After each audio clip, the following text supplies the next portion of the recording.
Hi guys, welcome to another episode of Happy Being Well. We have an exciting guest today. We have Brandy Deutsh. She is an intuitive holistic coach, and we're going to be diving really deep into some really exciting topics.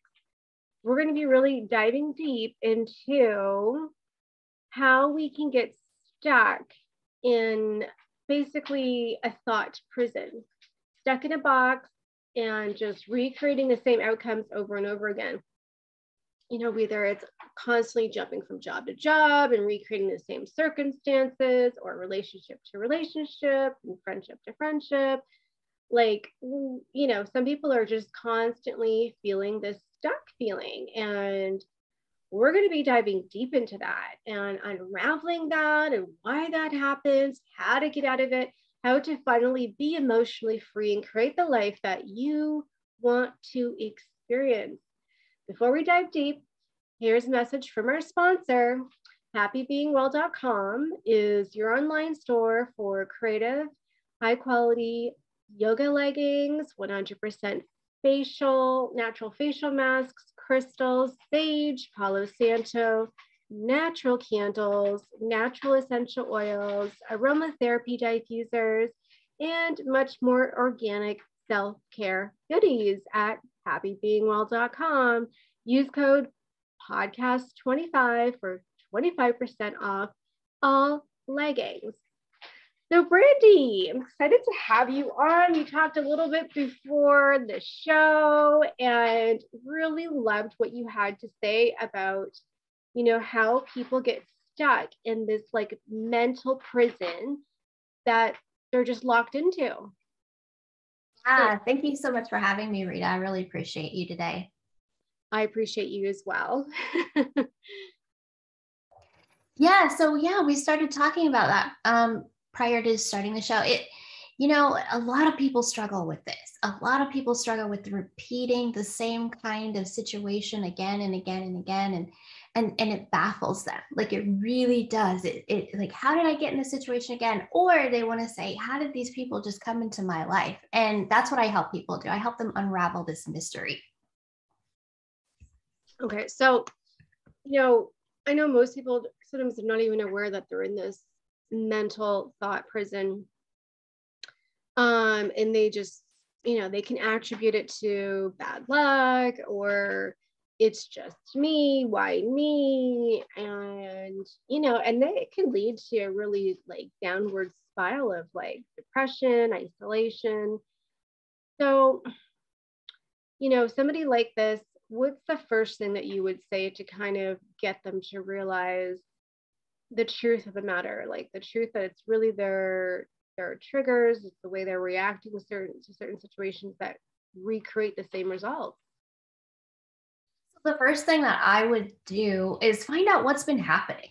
Like, what's the reoccurring thing that keeps happening? Is it a job that keep getting in the same kind of job, dead end job, or having a boss that is not great or treats them poorly, or relationship? Is it the relationship issue? Is it the friend issue, like you mentioned?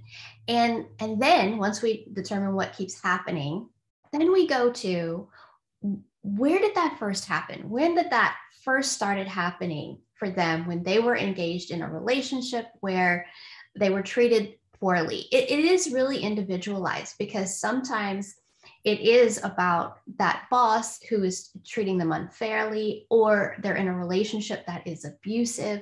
And when we go to where they first had that type of experience, it's usually in childhood. It's usually whenever they were younger.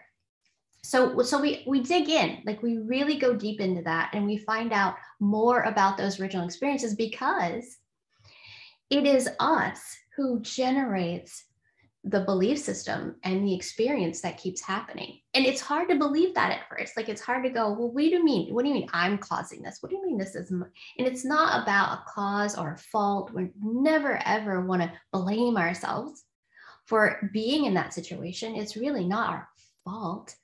It's more about we're trying to actually protect ourselves. It's the reverse, right? So in trying to protect ourselves, we get ourselves into these situations that keep occurring again and again and again. Absolutely. It is. Yeah, it's funny. Yeah, it is a protection mechanism, self-defense mechanism. And it may have served to protect us when the original offense was done upon us, in order to keep going. Typically these things happen in childhood, and you have to go to school the next day. You still have to do your homework. You still have to write that test. You still have to write that exam. So we develop these, self-defense mechanisms to keep going. Especially when you're a child, you don't even know what's going on, because you can't really process it. You can't really understand it because you're so young. You don't even really fully recognize, the offense, or that it's classified as an offense, not fully, not really. And you just keep trucking on. Um, so it's really, when we look at that, we can really see how easy it is to, put it underneath the carpet. And then you're growing, and adolescence, adulthood, and it's just, life is busy, right? We have so many things to do during our developmental stages. I mean, life just keeps getting busier, right? And so, Yeah.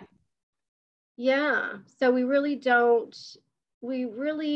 in our culture, we really don't, value or have time to, like, really give time to our self-reflection time, or therapeutic time, or our society teaches us, go go go go go, school school school school school, achieve achieve achieve achieve.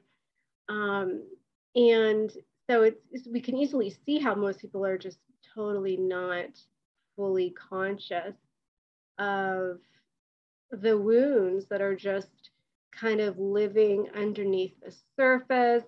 And we're just making decisions out of a reaction to that original trauma that really can recreate that trauma again to certain degrees. Certainly recreating the same feelings, right? Of anger, frustration, being a victim, and so on and so forth. So That's right. That's right. I mean, so what's really going on, and not a lot of people understand how subconscious mind works. I've done a lot of research and go really deep into the different mind consciousnesses. So like there's three. We talk a lot about subconscious mind, but there's also the conscious mind, which we know about. We live and breathe, and we're conscious. Subconscious, we're not as understanding or knowing what's going on, because as you said, kind of life starts to get in the way, and we start to live our conscious life.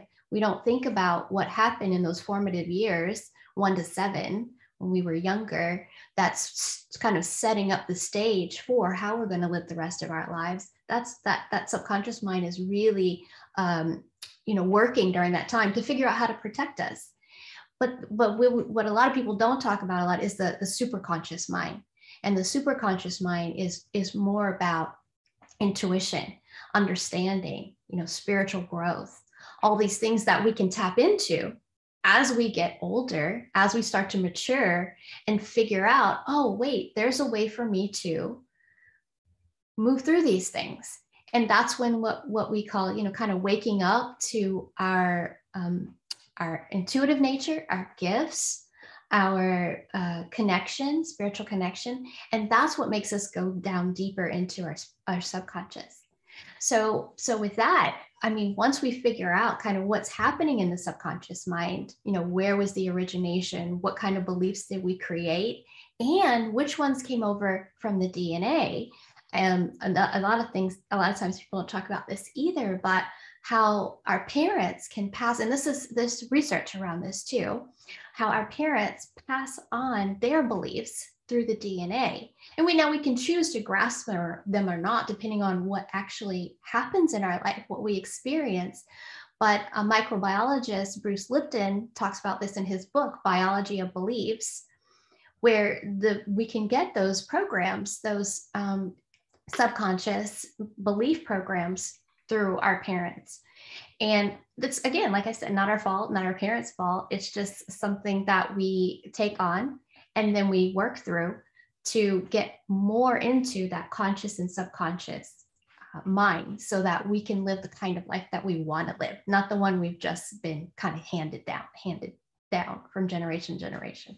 I hope that's making some sense. Oh, absolutely makes sense. Yeah, of course. It's well, yeah, it's a part of that too is generational trauma. You know, I like it's been talked about before that, you know, some people called a lot of the generation of the hippies were, you know, narcissistic as a result of most of their fathers just returned from World War II.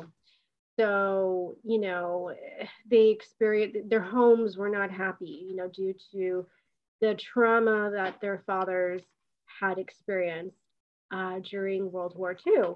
And that you know, they experienced that. And so that trauma gets now, you know, through experience, passed down to other generations. And then, of course, you know, in that time period as well, the Vietnam War was happening, which was another societal trauma on them as well. So, and then, yeah, the trauma just keeps getting, if it doesn't get addressed, it will just keep getting carried down to generation until you know, on an individual level, that person decides to expand their consciousness and realize, hey, you know, why am I behaving this way? Why am I so caught up in ego so much and hurting others? Like as if it's some kind of default programming. Yes, absolutely. Yeah. And we really do need to reveal it to heal it. You know, we're of a thinking mind, and we work best when we understand things. And sometimes not. Sometimes people are just like, yeah, let's just move through it. I don't know what you're talking about, but let's just do it. You know, which is great sometimes. But I'm really an analytical type person. I like to understand what's happening, and then kind of move through whatever it has been that's been holding me back. I think there are a lot of people like that as well. Mm-hmm. Yeah, and it's really great, you know, through podcasting, you know, people can sit and listen and really just become more aware of, you know, how these programs exist. And I think too, like how to start recognizing these programs, you know. So do you have any recommendations for people to start how to identify I these? sure do. It is so simple. It is so easy to recognize what your programs are, because all you have to do is look around you and see what you have. Like, what is it that you have? And then you start asking questions about that. So, for example, let's take the friend situation. You have a friend in your life that keeps taking advantage of you, you know, and you finally see that, and you go, okay, you know, this friend keeps taking advantage of me. Why am I allowing this to happen in my life? And then you go back kind of to the past, and you see where maybe the first time you had a school friend that took advantage of you, but you allowed it to happen because otherwise you'd be lonely, for example. And so if I keep allowing this to happen in my life, if I cut this person out of my life, I'm going to be lonely, right? So the fear is about loneliness, and the belief or programming is about, if I don't endure this abuse of taking advantage of, if I continue to do this, if I don't do this, I'm going to be lonely. So we definitely have to clear the emotion or clear out the fear of being lonely, and then we change the belief about that entirely. So we're not going to be lonely if you cut out this friend, or you don't have to cut them out. You can draw a boundary and just say, hey, you know what? This has been happening. I don't want it to happen anymore. I still want to be your friend, but I'm not going to allow this to continue because I have some self-respect. I have some dignity, and I'm not afraid of being lonely anymore. So that's kind of one example. Similar with an abusive relationship. Why do I continue to let this happen? And this is a great example of abuse. Let's say someone's in an abusive relationship, man or woman, because it goes both ways. And one of their experiences as a child was maybe being spanked or beaten by a parent, and that parent saying, I'm doing this because I love you. That's a real thing, right? I'm doing this because I love you. And that program is getting in their mind of, oh, wow, this is how love is shown. And they continue to get in that abusive relationship because the subconscious mind is actually trying to protect them, because that's what they think love, that's what they believe love is, when in fact it's the reverse. So again, going back to clear that belief that person shows a love through physical violence. Like love means physical violence. Clear that belief. Like, that's done. No more of that. And then there's other beliefs that can kind of show up from around that. But if the main belief is eradicated, then their environment starts showing up differently. They start finding confidence and courage and drawing a boundary again. And then they stop attracting that energy, that abusive energy, because the belief is no longer there. So those are two good examples, I think. Mm-hmm. Those are awesome examples, and examples that I think a lot of people can relate to, especially the fear of loneliness. I think this is why most people please. I think you hit the nail on the head right there, is that fear of being lonely, not having people around you or friends, to share life with. And so they literally accept it and tolerate it, not really fully realizing the consequences of having those particular individuals continue in your life, because our mind, you're basically poisoning your mind. You're telling your mind that you're not worth it, and then you're constantly inflicting a series of disappointments from that individual. You get angry and frustrated, which causes stress. So then you're now increasing your stress levels, which is not healthy to your body or mind. You're not going to be at your peak performance, when you're constantly enduring stress either. So there's a lot of consequences to accepting toxic people in your life that people are not. I think there's now more of a conversation around it, and people are now more aware of those consequences than before. But I would actually say it's better to be lonely, until you can reset yourself, until you can reprogram yourself. Because once you actually look at those consequences and really see the havoc it can really wreak on your life, you will run from these people. I think it's all a matter of expanding your consciousness. Expanding your consciousness, meaning becoming more aware of the trickle effects of, of having toxic people in your life, certain decisions you're making, like what is the motive behind your decisions, et cetera, et cetera. Yes. Diving deep and asking those hard questions of yourself is how we get to the root cause of what's really been going on and what's really been happening. And like you said, it could definitely spiral down into something worse. I work with people who have chronic depression and chronic anxiety.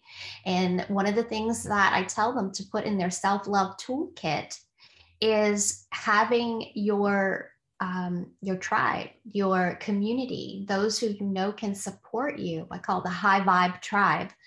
And they can come out and help and assist in that loneliness that you might feel, because some people are triggered by that, or breakups can trigger it, about a depression. There's change in a job, like you're saying. Let's say you start changing things in your life, and then you uncover, oh my gosh, I've got this other pattern of self-sabotage, or of chronic depression or high anxiety. So when these things start to crop up, community or having people that are there for you, that can support you, is huge. It's really, really important. And how do you find those people? Well, again, you start changing your vibe, you start changing your energy and your beliefs, and you allow people who you can trust into your life. That's a hard one for some people. Mm-hmm. Yeah, absolutely. I do know of one organization. So a lot of the times people that are like people pleasers, or, constantly accept toxic partners or toxic friendships, they're typically are codependents. So there is an organization that is free for people to join as a support group. It's called CODA. And so to help give someone more strength to walk away from toxic relationships, and just be more informed and more aware about, what being a codependent means. And because you're basically like you said, you're accepting these toxic individuals because you want to people please. Like you've created a pattern of dependency on, it doesn't really matter if they're abusing you or not, you'll still accept them as some kind of condition that you've been locked into, conditioned to accept from childhood, of making things better for other people or what have you, as a form of people pleasing. So yeah. So how did you get into being an intuitive holistic coach? Yeah, great question. Thank you. Well, when I was about 9, I started struggling with depression and actually suicide and suicide ideology. I had a rough childhood. I was born into poverty. My parents were very young, like 16. And there was a lot around that, and there was drugs and alcohol. So being so young and having such a deep experience, I had some realizations at a very young age. I was a deep child already, right? And I didn't belong. I didn't feel like I belonged in my environment. And so what started to happen was a series of events that took me through a depression after depression after depression. And finally, I came to a bigger city. It was a small town I came from. Now I came to a bigger city where there was more diversity and more resources and more ways of finding out how I could help myself. And I was still in a really kind of a rough place. I had a couple more bouts of depression once I got to the big city. I say big city, Houston, Texas. It's not that big, but compared to some of the other cities, but it's up there. And I started doing yoga and meditation because I decided that I didn't want to pass on some of the depression, the anxiety, and anger. I had a lot of anger towards my parents, towards the world, towards my situation. So I went to a psychic and she said, I really think you're going to do some color healing. I was like, what is that? She's like, well, you'll find out. I'm like, oh, so cryptic. I was like, okay, whatever that means. And then I started doing yoga and meditation. Things started to really change for me. That was my catalyst for my self-healing. I found so much peace and so much release through that process that I really wanted to help other people. So I became a yoga instructor.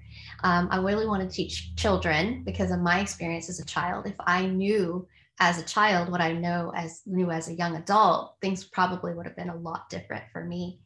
And then what I also realized is I had a lot of intuitive experiences as a child, what we would call an empath now. I found myself, I was really empathic. And what I started to understand is I can turn my empathic abilities into intuitive abilities. And that's what I kind of set out to start doing to help other people. So today I'm an intuitive holistic coach. I've also dived very deep into holistic health and technology, which is one of my favorite things to talk about, is energy medicine. So energy medicine is a healing modality that it kind of runs the gamut. It could be, acupuncture. It could be EFT, emotional freedom technique. It could be working with technology, a scalar technology that can scan the body from an energetic perspective and tell you kind of what's happening with the body, which is incredible. Not only the body, the emotions, the mind, the spirit, all of it. And I was fascinated by that. So I do dive into that for my clients as well. But that's pretty much how I got into it. It's been my life. I decided to get a master's degree in metaphysical science, which I'm so grateful for because it's taught me so much about the different ways that I can heal myself and help others heal.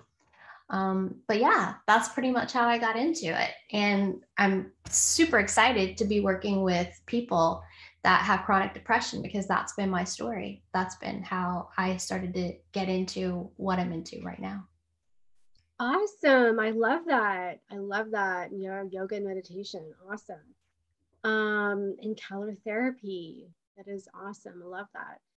So, and then turning, your being an empath into being more intuitive. That is also awesome, and a great way to, for people to further transmute their being an empath.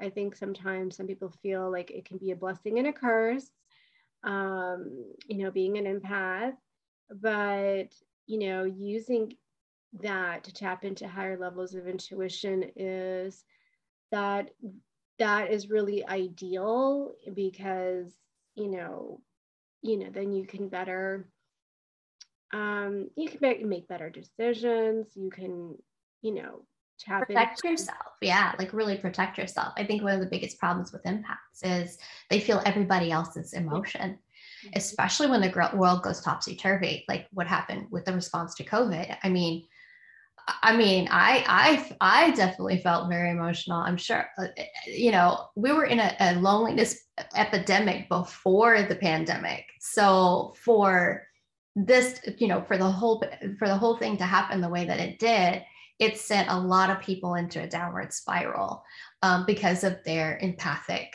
connections. I mean, everybody just freaked out a little bit, I'm sure. However, as an intuitive, what you learn is how to protect yourself, how to turn it on and off, how to go within and find the peace, and then how to take it and expand it. So a lot of people in my high vibe tribe were doing a lot of meditation whenever the response to COVID came through, and was sending out those vibrations of higher energy, higher frequency, of love, of knowing. And it was a beautiful thing to be involved in. It really, really was. That's awesome, Brandy. I love it. Now, if you want to get to know you more, and also, ways to maybe, like, I don't know if you have any content, do you have a blog, or do you have like an email series or a downloadable ebook or e-guide? So I'm working on some of those things right now. I definitely have a website. People can go to my website to see more at brandydeutsch.com. It's BrandyDeutsch.com. And they can see kind of some of the things that I do and what I offer. I also do a podcast. I have one called Beyond the Edge. That's on YouTube. They can definitely look that up. It's also on Spotify. And that podcast is about education around health and wellness, energy medicine, and spirituality. We did, me and my co-host did several series of shows on that. I'm also doing a current podcast called Impossible Conversations. And with that podcast, it's about bringing people together and connection and community, to allow people to speak and to talk about who they really are and what they do, and get people to really think about how we can expand our consciousness in a really beautiful way. Awesome. I love that. So you have 2 podcasts. Wow. I do. That is impressive. So you have Impossible Conversations, and what's the other podcast? Beyond the Edge. Beyond the Edge. Okay, awesome. So, okay, guys, you want to, like, keep in touch with Brandy, contact her, learn more about Brandy, visit her website, brandydeutsch.com. And the website will be listed on the podcast description. Just copy and paste it. It may also be clickable depending on where you're accessing the podcast from. And check out her podcast, Impossible Conversations and Beyond the Edge.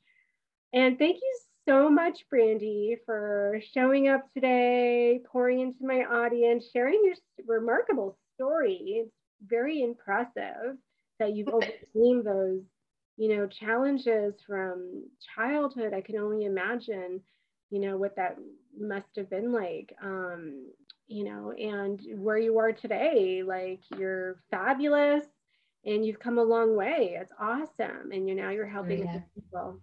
Thank you, Rita. Thank you so much for having me today. I appreciate you. I appreciate what you're doing. You're a bright light in the world. So keep doing what you're doing too. Thank you so much. Thanks, Brandy. And guys, if you enjoyed this podcast, subscribe so you won't miss another episode of Happy Being Well. Sending love, light, and blessings to everyone.